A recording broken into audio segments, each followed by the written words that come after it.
నమస్తే. భారతదేశ రాజకీయాల్లో మోసం, దగ, కుట్ర అంటే మొదటిగా గుర్తొచ్చేది ఆంధ్రప్రదేశ్ ముఖ్యమంత్రి నారా చంద్రబాబు నాయుడు గారు. 4వసారి ముఖ్యమంత్రిగా ప్రమాణ స్వీకారం చేశారు. ఉమ్మడి రాష్ట్రానికి 2 సార్లు, విడిపోయిన రాష్ట్రానికి 2వసారి ముఖ్యమంత్రిగా ప్రమాణం చేసినటువంటి వ్యక్తి నారా చంద్రబాబు నాయుడు గారు. ఎన్నికలకు ముందు పుంఖాలుగా హామీలు ఇవ్వటం, ఎన్నికల తర్వాత ఆ హామీలన్నింటినీ కూడా గంగలో కలపటం అనేది చంద్రబాబు నాయుడు గారికి పరిపాటిగా తయారైపోయింది.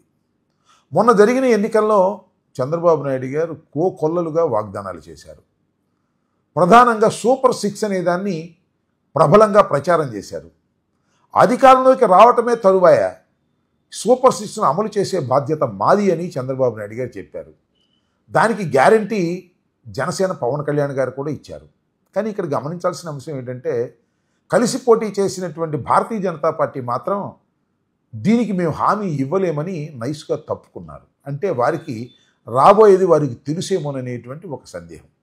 సరే, అది ఏది ఏమైనప్పటికీ చంద్రబాబు నాయుడు గారు ఊహకందనటువంటి మెజారిటీతో 4వసారి ముఖ్యమంత్రిగా ఆంధ్రప్రదేశ్కి ప్రమాణ స్వీకారం చేశారు. ఇప్పటికి 8 మాసాలు పరిపాలన పూర్తయింది. ఇచ్చిన హామీలను ఏమైనా నెరవేర్చారు అంటే 1% కూడా హామీలు నెరవేర్చినటువంటి పరిస్థితి.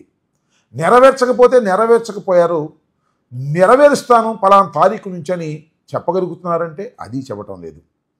ఏం చెప్తున్నారంటే, సుమారుగా ఆర్థిక పరిస్థితి బాగోలేదు కాబట్టి మేము ఇంకా ఈ హామీలను నెరవేర్చేటటువంటి ప్రశ్న ఉద్భవించదు అనేటువంటి మాట చెప్పే ప్రయత్నం చేస్తున్నారు.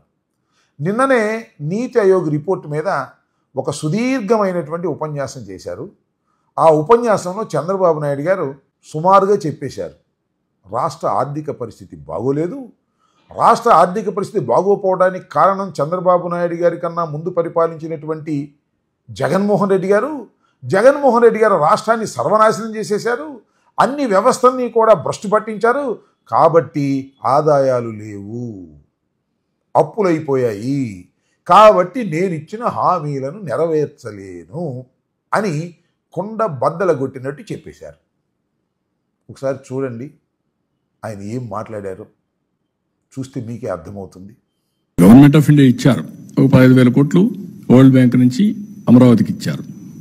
ఒక 12,150 కోట్లు పోలవరానికి ఇచ్చారు.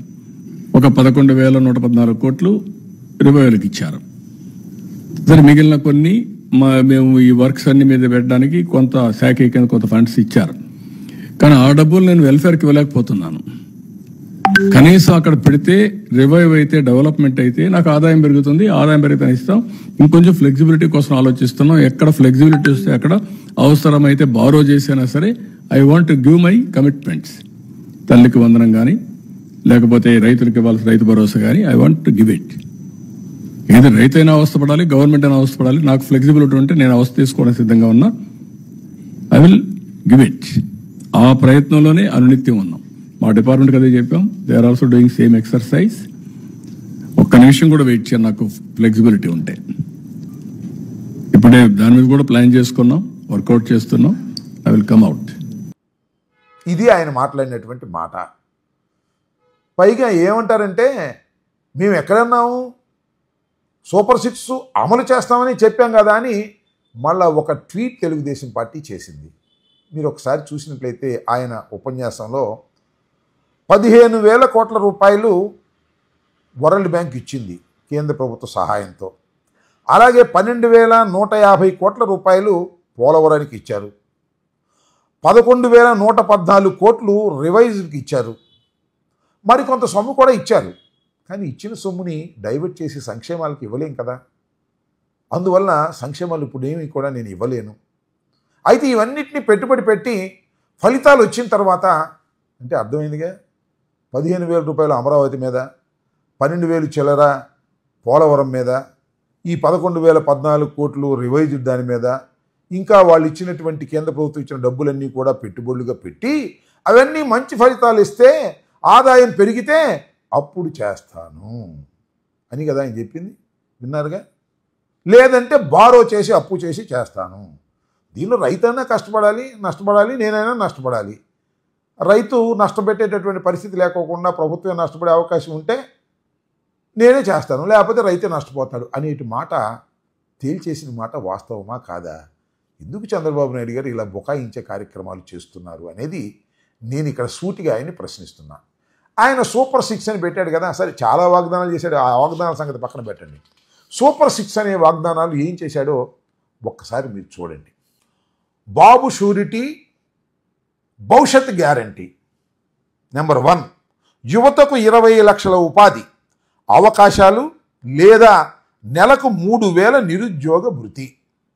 2, స్కూలుకు వెళ్ళే ప్రతి విద్యార్థికి ఏటా 15,000 రూపాయలు. ప్రతి రైతుకి ఏటా 20,000 ఆర్థిక సహాయం. ప్రతి ఇంటికి ఉచితంగా ఏడాదికి 3 సిలిండర్లు. ప్రతి మహిళకి నెలకు 1,500 రూపాయలు. మహిళకు ఉచిత బస్సు ప్రయాణం. ఈ 6 కూడా చంద్రబాబు నాయుడు గారు సూపర్ 6 అని ప్రచారం చేశారు. పవన్ కళ్యాణ్ గారు కూడా ఈ సూపర్ 6ని మోసుకుంటూ జనంలోకి వెళ్ళారు. నేను అడుగుతా ఉన్నా, 8 మాసాల పరిపాలన పూర్తయిన తర్వాత సూపర్ 6లో ఏదైనా పరిపూర్ణంగా చేశారా మీరు అనేది నా ప్రశ్న.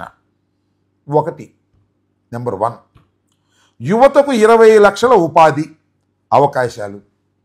20 లక్షల ఉపాధి అవకాశాలు ఏమన్నా కలిగినాయా? లేదా నెలకు 3,000 నిరుద్యోగ భృతి. 3,000 నిరుద్యోగ భృతి ఎగ్గొట్టేస్తారు. 20 లక్షల ఉపాధి మేము కల్పించామని బుకాయిస్తారు.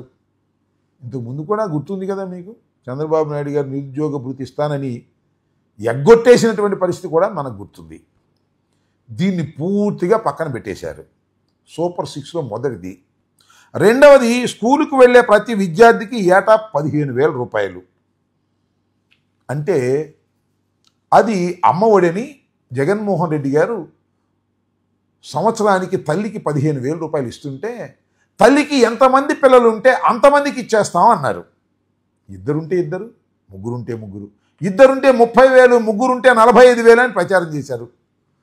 నీకు 15,000, నీకు 15,000, నీకు 15,000 అని ప్రచారం చేశారు. తల్లికి 100, 15,000 రూపాయలు, నీకు 15,000 రూపాయలు, ఆ 15,000 రూపాయలు, నీకు 15,000 రూపాయలు, 15,000 రూపాయలు, వీడు 15 రూపాయలు, మీ 18,000, ఆడు 18,000, మీకేమో 4,000 పింఛను.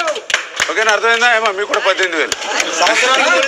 ఆ తర్వాత మీరు గమనించాల్సిన అంశం ఏంటంటే, ఒక జీవో కూడా ఇచ్చారు. 9/7/2024న దానికి సంబంధించి ఒక జీవో రిలీజ్ చేశారు. ఆ జీవోను కూడా మీరు ఒకసారి పరిశీలన చేయండి.